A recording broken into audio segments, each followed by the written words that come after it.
తెలంగాణకు వచ్చేసరికి తెలంగాణలో 3 పార్టీల విచిత్రమైనటువంటిది. ఆంధ్రాలో ఉన్నట్టుగా 2 పార్టీల వ్యవస్థ కాకుండా ఇక్కడ బీజేపీ అనుయంగా రావడము, కాంగ్రెస్కు ప్రత్యామ్నాయం కావడము, బీఆర్ఎస్ జీరో కావడము. రాజకీయ పరిణామాలు చకచక మారిపోయినాయి. బీజేపీ కూడా అనూహ్యమైనటువంటి ఫలితాలు అవి కూడా. సో బీఆర్ఎస్కు ఉన్నటువంటి సవాళ్ళు ఏంటిది? కేసీఆర్ ఏం చేయగలుగుతాడు? పాపం కాళ్ళు తిరిగినా కష్టపడి జనంలోకి బస్ యాత్రలోకి వెళ్ళిండు, జనాలు కనబడ్డారు కానీ ఓట్లు వల్లేదు. అది ఏమవుతుంది? పార్లమెంట్ ఎలక్షన్లు కాబట్టి పార్లమెంట్కి బీఆర్ఎస్ని గెలిపించి కూడా లాభం లేదని చెప్పేసి పార్లమెంట్ ఎలక్షన్ కాబట్టి బీఆర్ఎస్ని పక్కన పెట్టారు. 16.7% వచ్చాయి ఆ పార్టీకి ఓట్లు. అంటే డిపాజిట్లు వచ్చాయి. 9 చోట్ల డిపాజిట్లు పోయినాయి. 7 చోట్ల పోయినాయి పార్టీకి. 7 చోట్ల డిపాజిట్లు పోయినాయి. 9 చోట్ల డిపాజిట్లు వచ్చినాయి.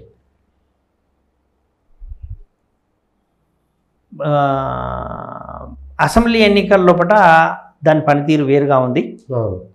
మళ్ళీ స్థానిక సంస్థల ఎన్నికలకు వచ్చేసరికి బీఆర్ఎస్ గట్టి పోటీనే ఇస్తుంది. పార్లమెంట్ ఎలక్షన్స్ కాబట్టి వేరు.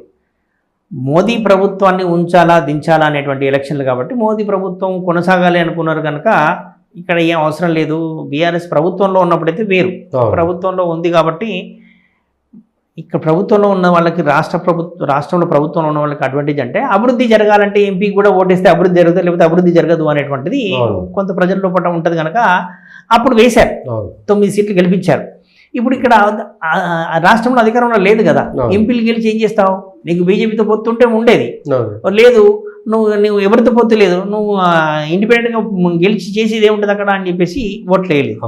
కానీ అదే అసెంబ్లీకి కానీ స్థానిక సంస్థలకు కానీ రేపు సర్పంచులు, ఎంపీటీసీలు, జెడ్పీటీసీలకు వస్తే ఆ పార్టీ బలంగానే ఉంటుంది. ఆ పార్టీ ఎఫెక్ట్ ఉండదు. ఈ ఎఫెక్ట్ ఏమంటుంది? ఒకవేళ ఉన్నట్టయితే మనకు తెలంగాణలో అంతకుముందు కూడా బీజేపీ ఆదిలాబాదు, నిజామాబాదు, కరీంనగర్ పార్లమెంట్ సీట్లు గెలుచుకున్నారు. కానీ ఆ పరిధిలో ఉన్నటువంటి మున్సిపాలిటీలను కానీ ఎంపీటీసీ, జెడ్పీటీసీల సభ్యులను కానీ బీజేపీ గెలుచుకోలేకపోయింది.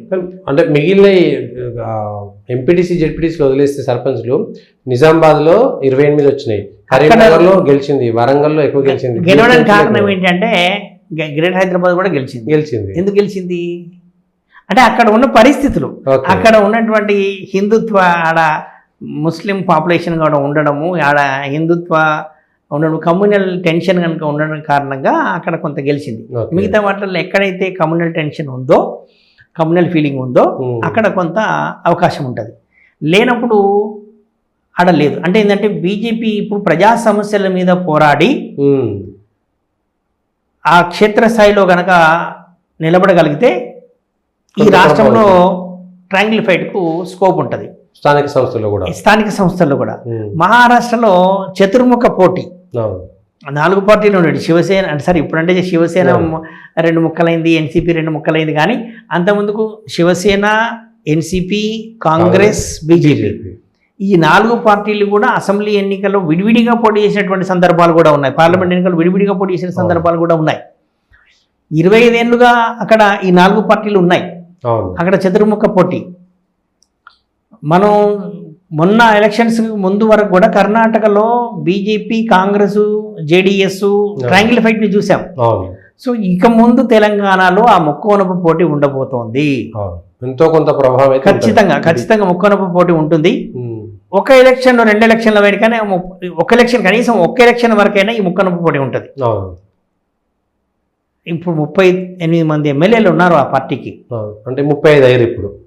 35 అయ్యారు. ఇంకొద్ది మంది కూడా పోతారు కావచ్చు. ఆయన ఆ పార్టీకి 35% మించి ఓట్లు వచ్చినాయి అసెంబ్లీలో. బలమైన క్యాడర్ ఉంది, ఇప్పటికి కూడా బలమైన క్యాడర్ ఉంది. పార్టీ నిర్మాణం జరగలేదు, క్యాడర్ ఉంది. సో అంత ఈజీగా పార్టీ కొలాప్స్ కాదు. ఇంకో ఎలక్షన్ ఫేస్ చేస్తుంది. ఆ ఎలక్షన్ తర్వాత కొలాప్స్ కావడానికి ఉంటుంది. వాళ్ళు నిలబడకపోతే, ఇప్పుడు కనుక పోరాడకపోతే, ప్రజా సమస్యల మీద పోరాటం చేసిన ప్రజల ఆదరణ పొందలేకపోతే ఆ పార్టీ కొలాప్స్ అవుతుంది. కానీ వచ్చే ఎన్నికల వరకు మాత్రం తెలంగాణలో ముక్కోను పోటీ ఉండడానికి ఆస్కారం ఉంటుంది. ఇప్పటికీ బీజేపీ క్షేత్రస్థాయిలో బలహీనంగా ఉంది. మీకు పార్లమెంటు స్థాయిలో బీజేపీ 8 సీట్లు గెలిచినా అసెంబ్లీలో 8 సీట్ల వరకు గెలిచింది. అసెంబ్లీలో ఆ రెండు పార్టీలతోటి పోటీ ఇవ్వలేకపోయింది. అవును. కొన్ని చోట్ల మాత్రమే ఇవ్వగలిగింది. ముక్కనొప్పు పోటీ కొన్ని చోట్ల మాత్రమే ఉంది. 30-40 సీట్లకు మించి ముక్కనొప్పు పోటీ లేదు. అవును 119 సీట్లకు ముక్కనొప్పు పోటీ వచ్చే ఎన్నికల వరకు బీజేపీ ఎదగగలగాలి. అవును అప్పుడు ట్రయాంగిల్ ఫైట్లో ఎవరైనా అధికారంలోకి రావచ్చు. అవును. సో బీజేపీ ఇప్పటి వరకు పరిపాలించలేదు ఈ రాష్ట్రాన్ని, కాబట్టి అప్పుడు బీజేపీకి ఒక ఛాన్స్ ఇవ్వండి అని అంటే బీఆర్ఎస్ అవినీతి, కాంగ్రెస్ కూడా ఇప్పటికే అవినీతి ఆరోపణలు వచ్చేస్తూనే ఉన్నాయి. అవును. సో వాళ్ళ ఆ రెండు పార్టీలు విఫలమయ్యాయి కాబట్టి మాకు అవకాశం ఇవ్వండి అంటే అప్పుడు బీజేపీకి అవకాశం ఇవ్వడానికి ఉంటుంది, అవును. ప్రజలు ఆలోచించే అవకాశం ఉంటుంది. సో ఆ ఎలక్షన్ల వరకు అయితే క్షేత్రస్థాయిలో ఇప్పుడు బీజేపీ కనుక ప్రజా సమస్యల మీద పోరాడుతూ ప్రజల ఆదరణ పొందగలిగితే లోకల్ బాడీ ఎలక్షన్లో కూడా ఆ పార్టీ గెలవడానికి ఆస్కారం ఉంటుంది. అప్పుడు వచ్చే అసెంబ్లీ నాటికి ముక్కొనుపు పోటీ అనివార్యం అవుతుంది తెలంగాణలో.